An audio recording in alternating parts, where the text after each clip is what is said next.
Pour toi, il n'y a pas de malheur que Dieu a préparé. There is no evil things that God has prepared for you.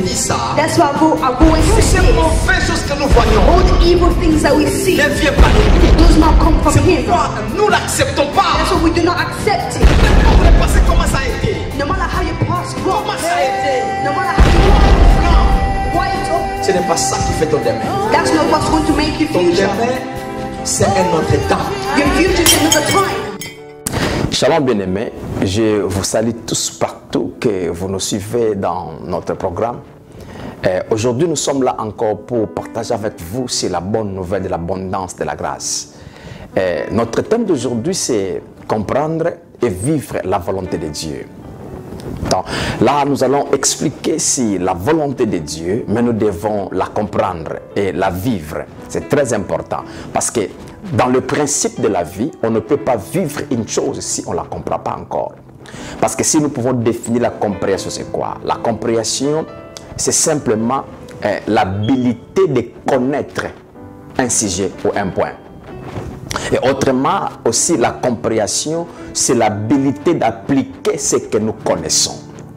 Donc, ce que je connais, lorsque je l'applique, donc je l'ai compris. Donc, c'est ça. Tandis que la volonté de Dieu, la volonté, c'est quoi? La volonté, c'est ce que Dieu veut. C'est ce que Dieu a préparé, c'est ce que Dieu a planifié pour le bien de l'homme. Donc, là, maintenant, nous comprenons que lorsque nous sommes devenus enfants de Dieu, c'est à notre responsabilité de connaître qu'est-ce que Dieu veut pour moi, qu'est-ce que Dieu a planifié pour moi et qu'est-ce que Dieu a fait pour moi. Lorsque j'arrive à connaître cela m'amène maintenant non pas seulement à connaître, mais aussi à appliquer ce que moi je connais. Donc c'est ça la façon que nous vivons, la puissance de Dieu se manifeste en nous. Alors, comprenez une chose. Dieu n'est pas un homme. Dieu n'est pas un homme pour se repentir. Dans le principe de Dieu, ce que Dieu dit, ça devient une loi pour lui. Il ne peut plus le nier et il ne peut plus le changer. La raison, vous allez voir, la Bible nous parle que Dieu a arrêté des choses avant la fondation du monde. Alors c'est là où nous allons comprendre que ce que nous sommes en train de vivre dans ce monde actuel, dans ce monde physique, dans ce cosmos, la question, est-ce que c'est ça la volonté de Dieu? Non. Pourquoi? Parce que dans le plan de Dieu, dans la volonté de Dieu, il n'y a pas le mal, il n'y a pas la négativité, il n'y a pas ce qu'on peut voir comme négatif. Parce que Dieu, dans toute sa nature, il est amour. Or, l'amour de Dieu, c'est pour le bien de l'être humain. C'est pourquoi nous allons voir le verset que nous connaissons tous. Car Dieu a tant aimé le monde. On parle à tant. Donc ça veut dire que l'intensité de l'amour de Dieu, et cet amour-là n'est pas seulement l'amour, mais c'est l'amour inconditionnel. Pour les animaux, non. Pour l'humanité toute entière. Pour l'Église seulement, non. Pour l'humanité toute entière. Dieu a tant aimé. Alors, cet amour-là de Dieu, c'est ce qui lui pousse, c'est ce qui lui a poussé de planifier le bien de l'humanité. Frères et sœurs, écoutez ceci. Dieu n'a pas planifié les choses pour l'Église. Non, Dieu a planifié les choses pour l'humanité. Jésus est venu sur la terre, non pas pour l'Église, mais pour l'humanité toute entière. Alors, allons avec moi dans la Bible. Nous allons voir dans Ephésiens chapitre 1. Ephésiens chapitre 1. Laisse-moi lire le verset 9. Ephésiens 1, le verset 9. Ok. Normalement, je devais commencer à partir du verset 7 pour même à partir du verset 1er. Parce que ça, le chapitre 1er, ça doit être connecté verset après verset. Mais laisse-moi lire seulement le verset 9 et le verset 10. Il nous a fait connaître le mystère de sa volonté, le dessein bienveillant qu'il s'était proposé en lui. Verset 10. pour l'exécuter quand le temps serait accompli. Réunir sous un seul chef, le Christ, tout ce qui est dans les cieux et ce qui est sur la terre. Non. Maintenant, nous voyons le verset 9. Paul est tenté de dire que la volonté de Dieu, c'est un mystère. C'est un mystère. Quand on parle du mystère, c'est quoi? Un mystère, c'est ce qu'on ne peut pas comprendre. C'est ce qu'on ne peut pas connaître, c'est ce qui est caché. C'est ce qu'on ne peut pas expliquer. Un mystère. Alors, Paul dit que il nous a fait connaître le mystère. Lorsque un mystère est connu, ce n'est plus un mystère. Parce que le mystère a été révélé. Un mystère, comme j'avais dit, c'est un sujet, mais c'est quelque chose qui est caché. Quelque chose qu'on ne peut pas comprendre ni expliquer. Mais lorsque Paul dit que ce mystère-là nous a été révélé, c'est-à-dire que nous a fait connaître. Donc, c'est-à-dire, le mystère de la volonté de Dieu, même Moïse n'a pas connu. Même Abraham n'a pas connu. Donc, cela, depuis la chute de l'homme, jusqu'à la venue du Christ, aller à la croix, personne n'avait connu la volonté de Dieu, car c'était caché pour eux. Mais, gloire soit rendue à l'Éternel. Lorsque Jésus est venu, laisse-moi avancer et dire ça. Jésus est venu pour nous faire connaître la volonté de Dieu. Non pas seulement nous faire connaître, mais la manifester pour que l'humanité puisse la vivre. Donc aujourd'hui, nous qui sommes enfants de Dieu, nous connaissons la volonté de Dieu, donc nous comprenons ce que Dieu veut pour l'homme et nous devons maintenant la vivre. Nous allons comprendre. C'est pourquoi vous allez voir, non, avant que je continue d'expliquer ça, dans l'évangile de Marc, le chapitre 1, si vous lisez le verset 40 et le verset 41, vous allez voir, il y avait un lépreux. Vous connaissez l'histoire des lépreux dans l'ancien temps, en Israël. Comment un lépreux était déconsidéré dans la société. Il doit vivre hors de la société parce que la lèpre était considérée comme une impureté que tu ne peux pas vivre avec les gens pour que tu ne contamines pas les autres, ne suis pas les autres. Alors un lépreux entendu parler de Jésus, il ne s'approcha pas pour aller toucher Jésus parce qu'il savait la loi de Moïse. Mais il cria en disant à Jésus, si tu le veux, tu peux me rendre pur. Je crois que je peux lire ça. Nous sommes à l'étudier. Je disais Marc chapitre 1. Laisse-moi lire le verset 40 seulement et le verset 41. Et je vais retourner dans notre pensée d'Éphésiens. Éphésiens 1.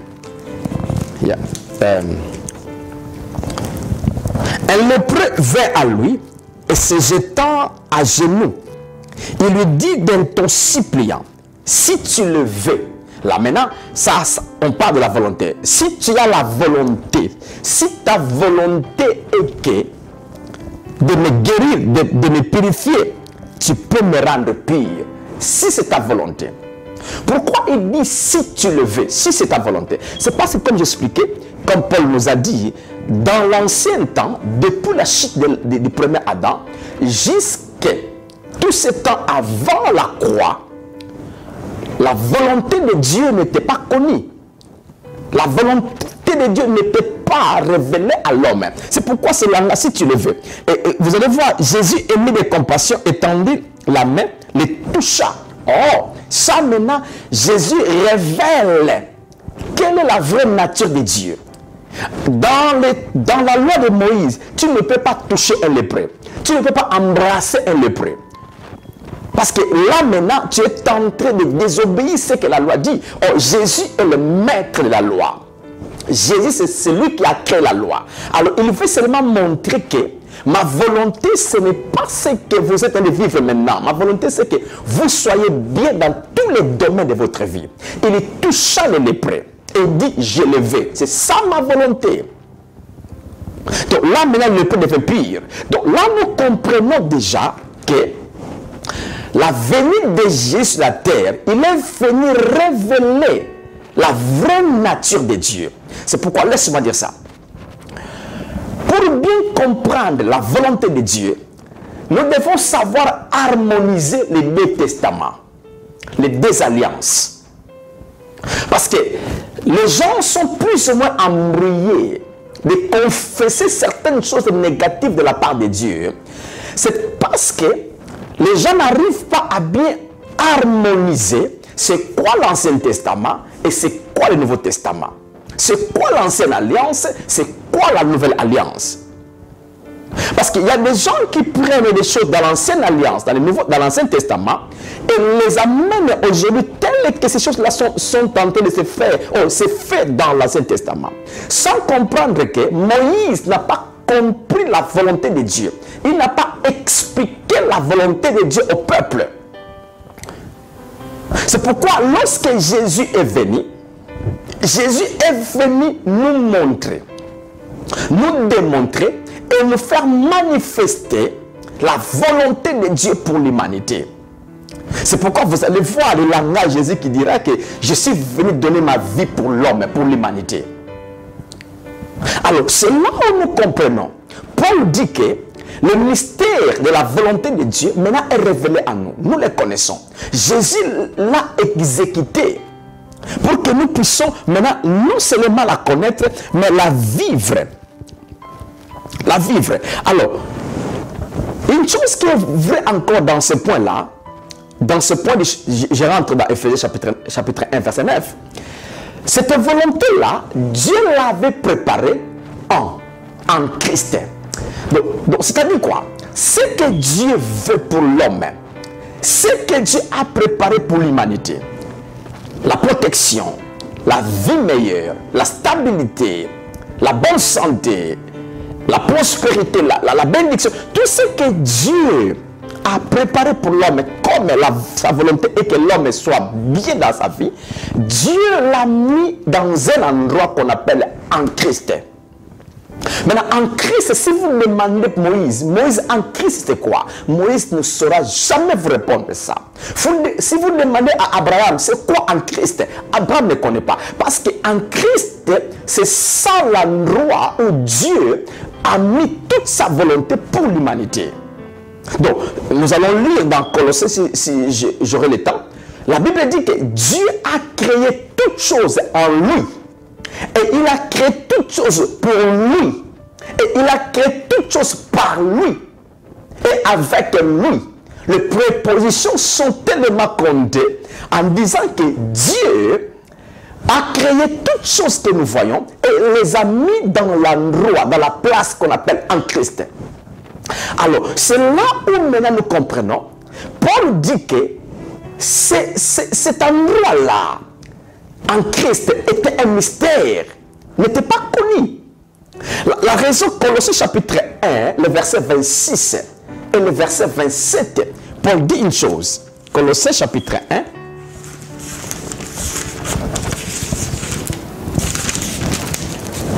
le verset 26. Le mystère caché de tout temps et à toutes les générations, mais dévoilé maintenant à ses saints. Waouh! Waouh! Merci Saint-Esprit. Le mystère, nous comprenons maintenant, nous faisons la connexion des versets. Ephésiens 1, Paul dit que le mystère de la volonté de Dieu, on nous a fait connaître. Là maintenant, le même Paul qui dit, ce mystère-là qui était caché, comme j'avais expliqué, c'était caché de tous les temps passés, c'est-à-dire depuis la chute de l'homme, jusqu'à Jésus à la croix, jusqu'à le temps que Jésus s'est manifesté dans la vie pour montrer aux gens qu'est-ce que Dieu veut pour vous, et il est allé à la croix, jusqu'à ce que le Saint-Esprit est venu maintenant ouvrir la compréhension des gens pour ce que Dieu veut pour l'homme. À tout ce temps-là, la volonté de Dieu était un mystère. C'est pourquoi Paul dit que ce mystère était caché.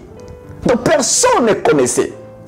Mais a été maintenant révélé aux saints Qui est le saint? Les morts? Non. Le saint, c'est nous qui croyons en Jésus. Nous sommes les saints de Dieu. Donc le mystère de la volonté de Dieu a été révélé. Maintenant, nous les connaissons. C'est là où maintenant nous devons la comprendre, frères et sœurs. Maintenant, ce n'est plus quelque chose caché. Nous devons la chercher. Non, c'est révélé. Donc, la révélation, c'est quoi? C'est faire découvrir une chose qu'on ne voyait pas. Maintenant, la volonté de Dieu nous a fait, on nous les a fait découvertes. Nous la connaissons maintenant. Alors, c'est quoi ce mystère-là? C'est quoi ce mystère-là qu'on a révélé au sein? Écoutez le verset 27. Le verset 27 dit que à qui Dieu a voulu faire connaître quelle est la glorieuse richesse de ce mystère parmi les païens, c'est-à-dire Christ en vous. Christ en vous, l'espérance de la gloire. Christ en vous. Waouh, waouh. Ça, c'est merveilleux. Donc, la volonté de Dieu pour l'humanité était Christ doit venir habiter dans l'homme. Pourquoi? Pour ramener l'homme avec Dieu ensemble. Donc, pour que l'homme rentre dans la relation qu'il avait avec Dieu lorsqu'il avait été créé.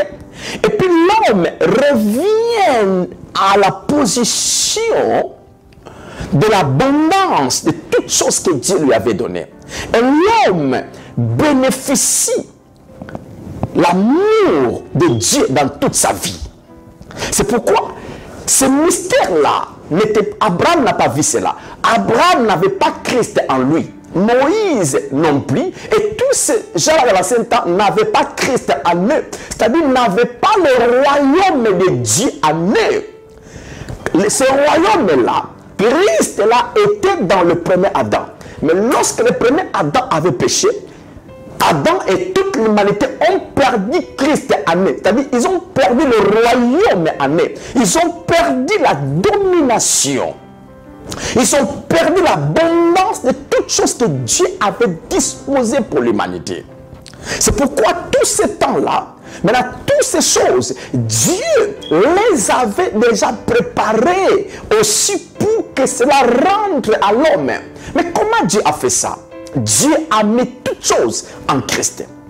C'est pourquoi, si je rentre dans Ephésiens, chapitre 1, le verset 4, la Bible dit ceci que Dieu nous a élus avant la fondation du monde. Ou bien laisse-moi commencer, comment cela commence.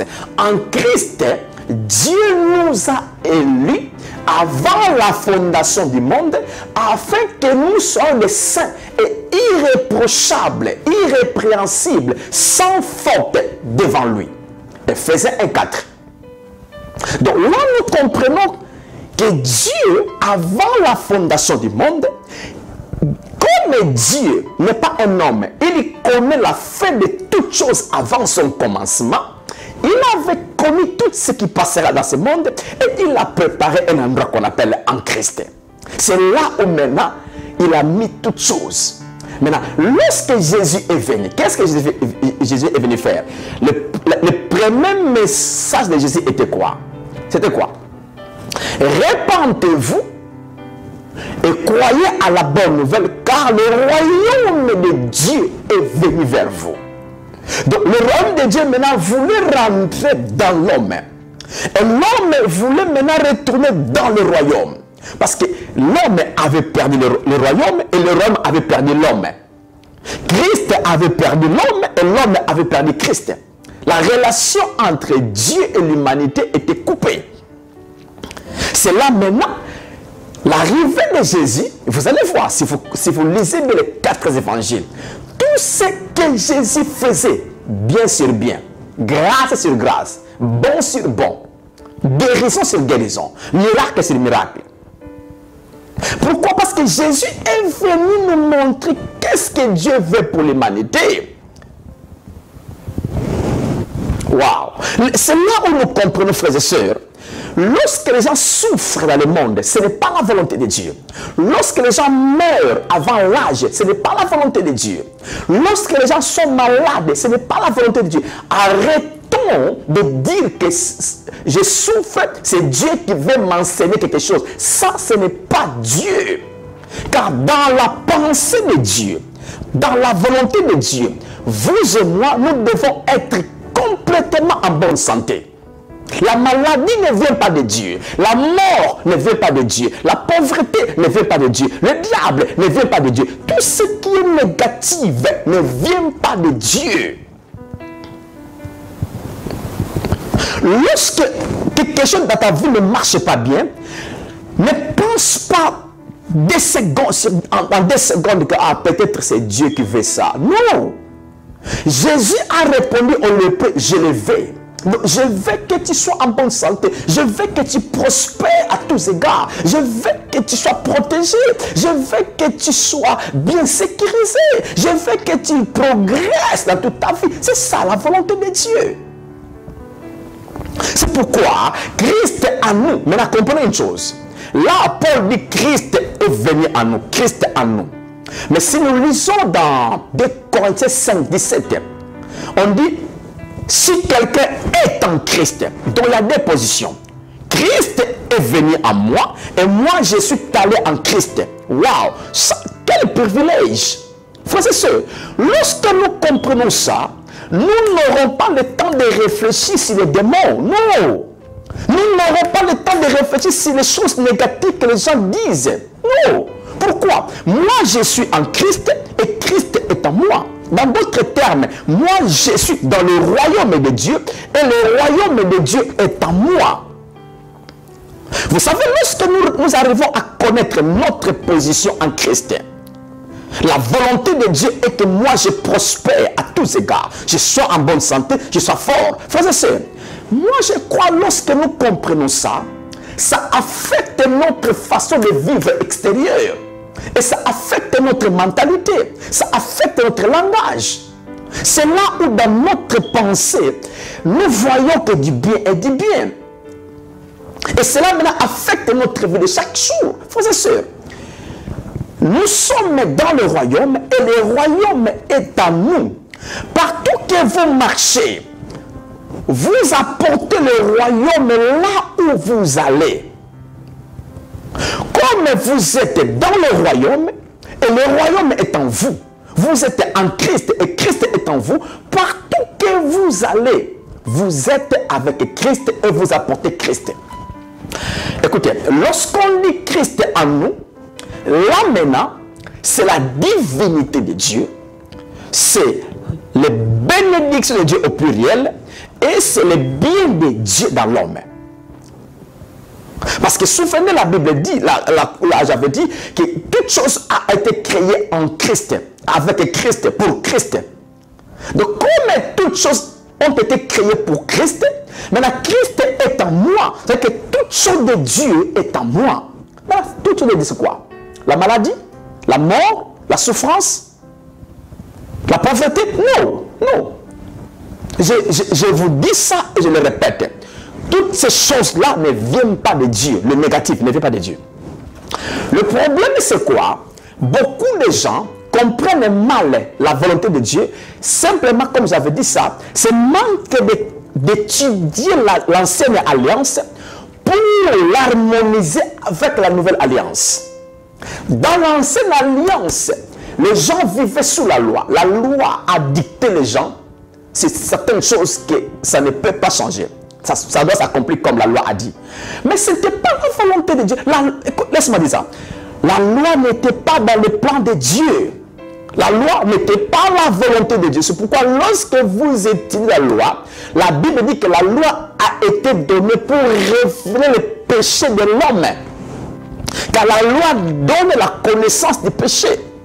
Mais la volonté de Dieu était Christ vient dans le monde pour nous révéler la nature propre de Dieu. C'est pourquoi lorsque nous lisons la Bible, nous allons voir dans Jean chapitre 5, la Bible dit ceci: Jésus allait partout. Il faisait du bien, guérissant les malades. Il dit ceci: tout ce que moi j'ai fait, je vois le Père qui le fait. Le Fils fait que ce que le Père fait. Pourquoi? Comme les fils, comme les pères donnent la vie, les fils aussi donnent la vie. Comme les pères résistent les morts, moi aussi je le fais. Donc, frères et sœurs, n'acceptons pas les choses négatives que nous voyons dans le monde ou dans nos vies, de dire que ça c'est Dieu qui le fait. N'osons pas de dire ça. Sinon, nous allons donner pouvoir au malin de nous détruire. Lorsque tu vois une chose qui ne marche pas en vous, n'accepte pas cela. Parce que dans le plan de Dieu, dans la volonté de ton Père, il n'y a pas le mal. Dieu n'a pas créé un pauvre. Ça, yes, oui et amen. Dieu n'a pas créé un maladif. Oui et amen.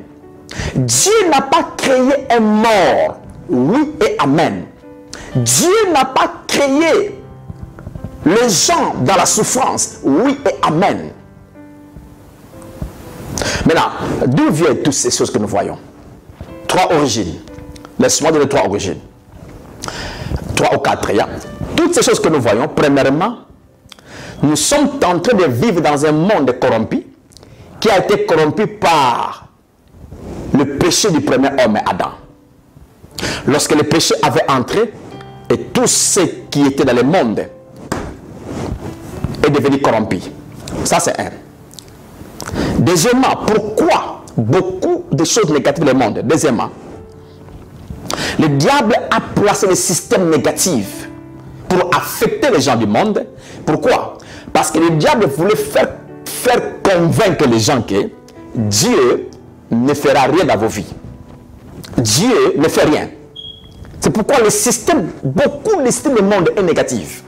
Maintenant, lorsque la négativité est en train de toucher les gens, c'est là où les gens se focalisent plus à la souffrance qu'à Dieu. Car ça, c'est le manœuvre du diable.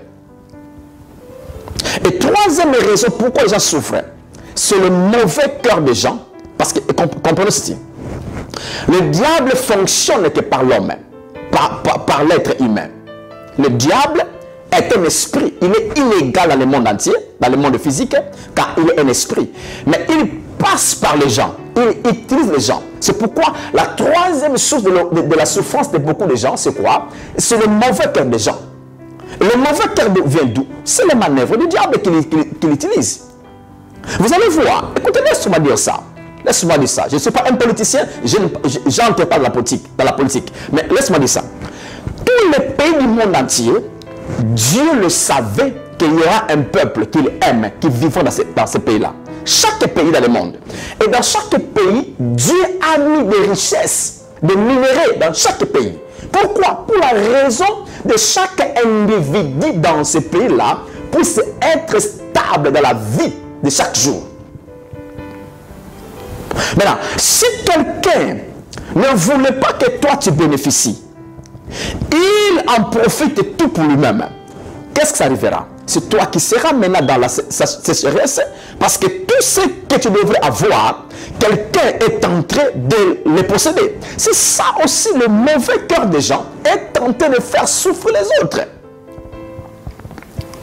Et maintenant la quatrième raison, je crois c'est la quatrième raison. La quatrième raison c'est l'homme lui-même. L'homme lui-même. Lorsque l'homme ne se connaît pas, l'homme est ignorant de sa propre vie, qu'est-ce que ça arrive? Ça donne comme conséquence. C'est pourquoi la Bible dit que mon peuple périt par faute de quoi? De la connaissance. Donc frères et sœurs, nous devons comprendre une chose que, malgré toutes ces souffrances, tous ces problèmes du monde, mais Dieu est un Dieu qui fonctionne dans le surnaturel au naturel. C'est-à-dire, malgré tout ce qui se passe, mais Dieu peut te faire vivre une vie stable dans ce monde, une vie meilleure dans ce monde, malgré les circonstances, malgré le système du diable dans ce monde. Parce que Dieu, c'est votre source, c'est notre source. Notre vie, ce n'est pas une vie qui dépend par rapport à ce monde physique, mais notre vie dépend de là où nous vivons, où en Christ. C'est pourquoi lorsque je lis par exemple 3 Jean, chapitre 3 Jean, il n'y a pas de chapitre, il n'y a qu'un seul chapitre, mais le verset 2, laisse-moi dire ça. 3 Jean, le verset 2,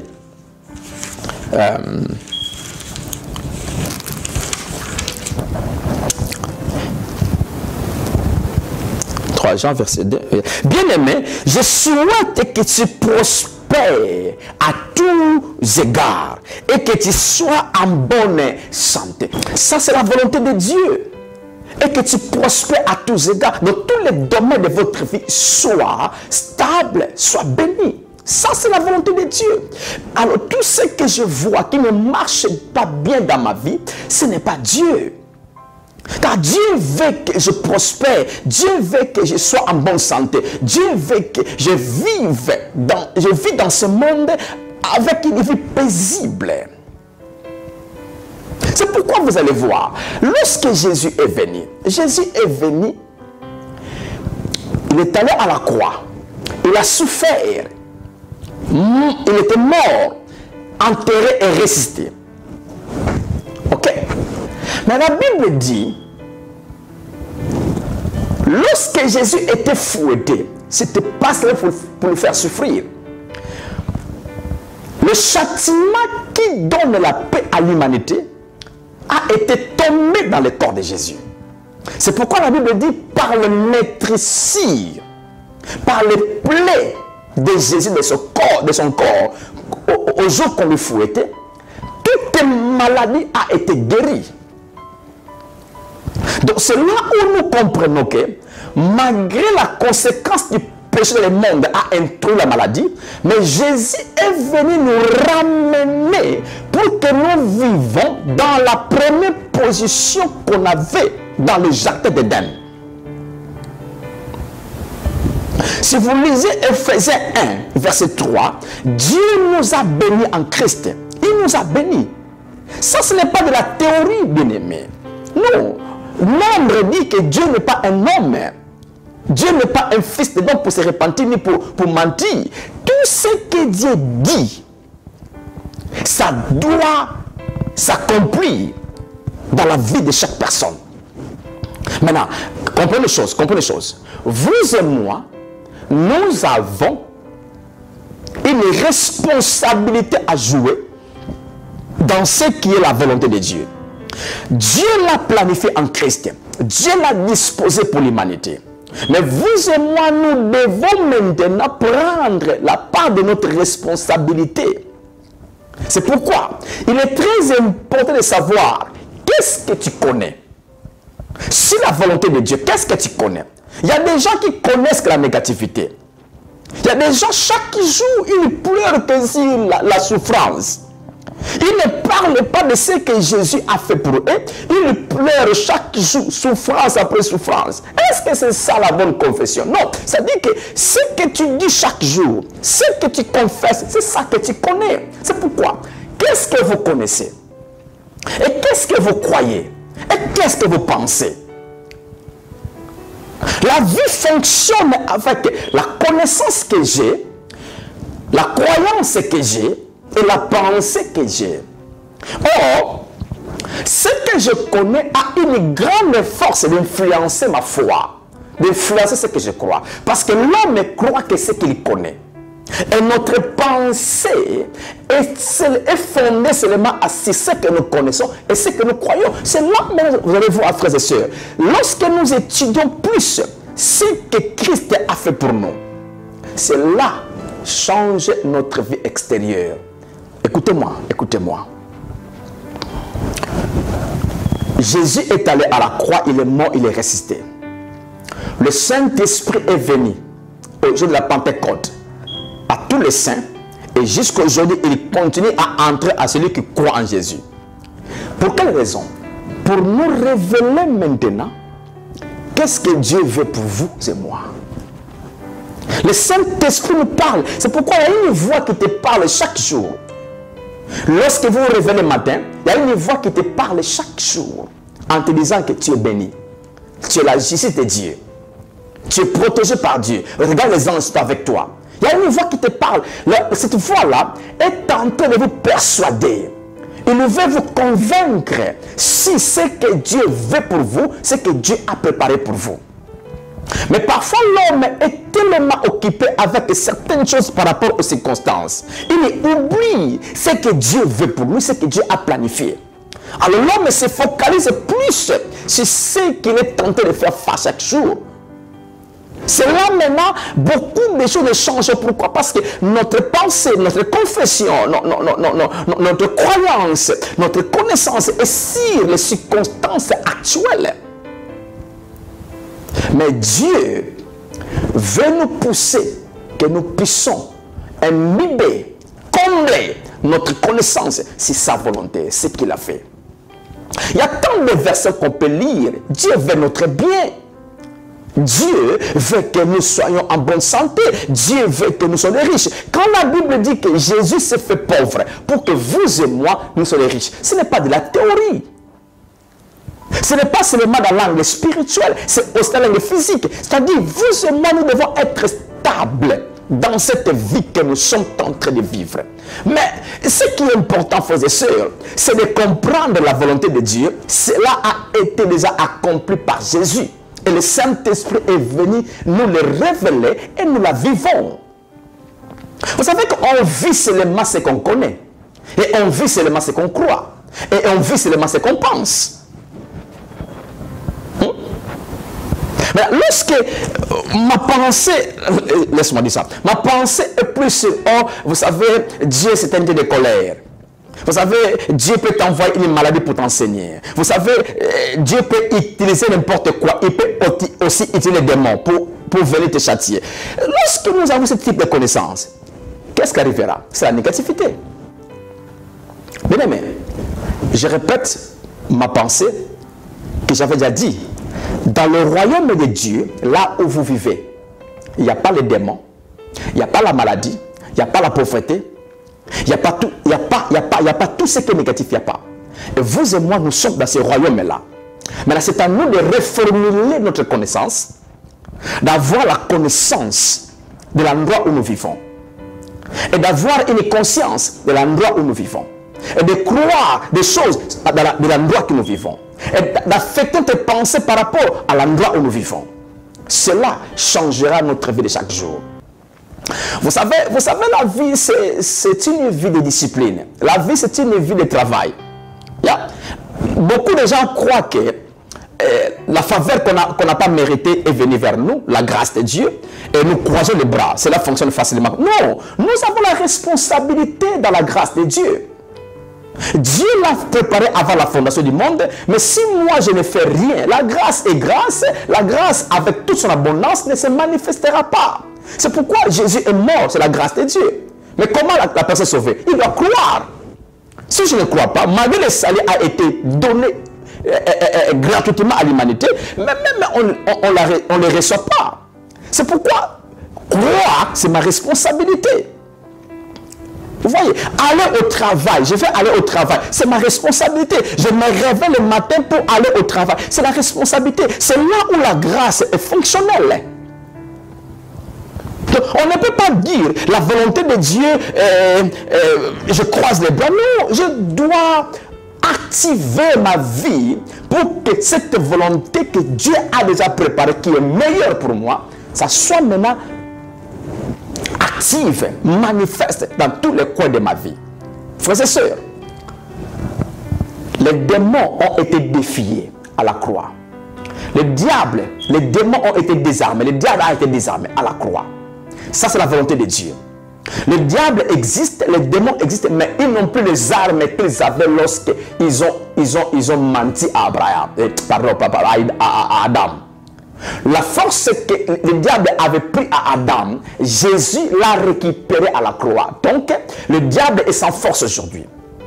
La maladie qui est tentée de tourmenter les gens aujourd'hui, bien aimé, Jésus l'a pris dans son corps. Si vous lisez Matthieu chapitre 8, le verset 17, la Bible dit que Jésus a porté nos infirmités. Jésus a porté nos maladies dans son corps. Donc là, maintenant, nous devons activer toutes ces choses dans nos vies, afin de croire à la grandeur de la volonté de Dieu.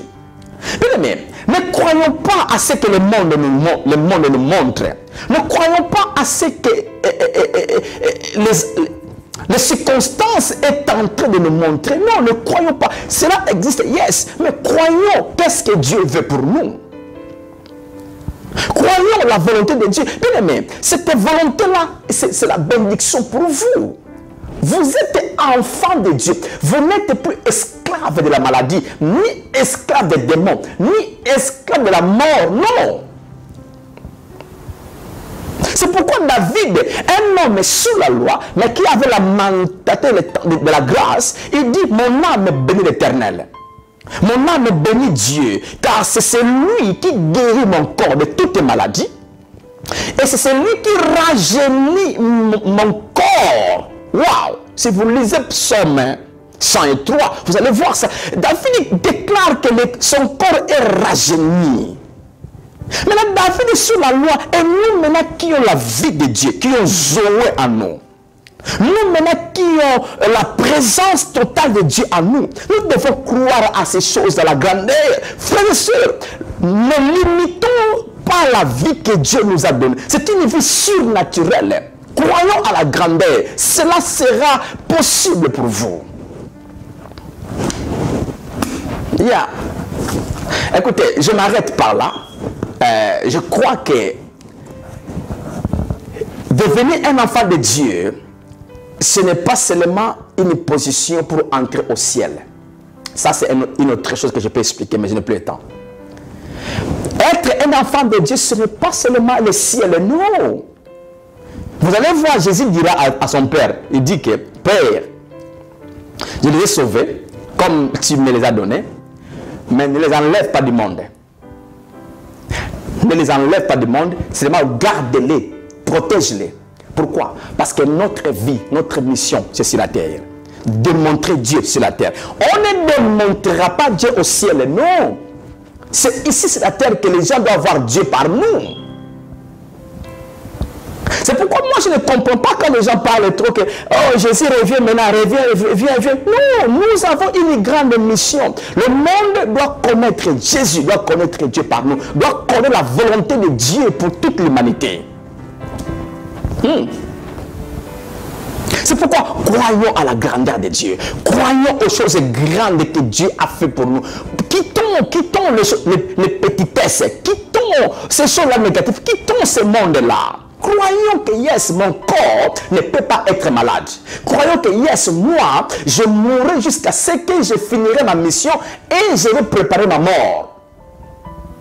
Il faut croire que moi, je vivrai stable dans ce monde ici que je vis. Je dois être stable. Je ne manquerai de rien et je ne manque de rien. C'est ça la façon qu'on doit croire contre notre pensée et notre confession. Car la volonté de Dieu a été déjà manifestée par Jésus pour que vous et moi, nous vivons une vie paisible, une vie stable dans ce monde. Comprenons, Jésus ne reviendra plus à la croix. Il est déjà passé la croix. Il est assis au trône de gloire ensemble avec nous. Mais c'est à nous de réaliser toutes ces choses-là, de connaître ce qu'il a fait, de comprendre ce qu'il a accompli, la volonté de Dieu, et de vivre cela. Comment vivre cela? Je répète, connaître, croire, penser, la confession. Yeah. Ok. Que Dieu vous bénisse. Yeah. Nous finissons par là. À la prochaine, on reviendra encore avec un autre sujet pour que nous soyons édifiés par cela. Yeah. De bonnes choses. Cette volonté qui a été manifestée par Jésus pour votre vie, vous la viviez. Chaque jour dans votre vie. Malgré les circonstances politico-économiques de certains pays. Mais l'Éternel est votre pourvoyeur. L'Éternel est votre source. Cette source-là ne tarit jamais. Ça jaillit chaque jour. L'abondance dans votre vie. Ok. Merci. Que Dieu vous bénisse. À la prochaine. Au revoir. Bien-aimés, nous sommes certains que vous avez été bénis par ce message et nous vous disons merci de tout cœur pour votre connexion à l'émission La Vie en Abondance. Nous vous invitons à vous joindre à nous chaque jeudi de 18h à 20h et chaque dimanche 11h à 13h30 abondance. Si vous avez besoin de la prière, n'hésitez pas de nous joindre à cette adresse 75 King Street, Dudley, DY2 8QB. I worship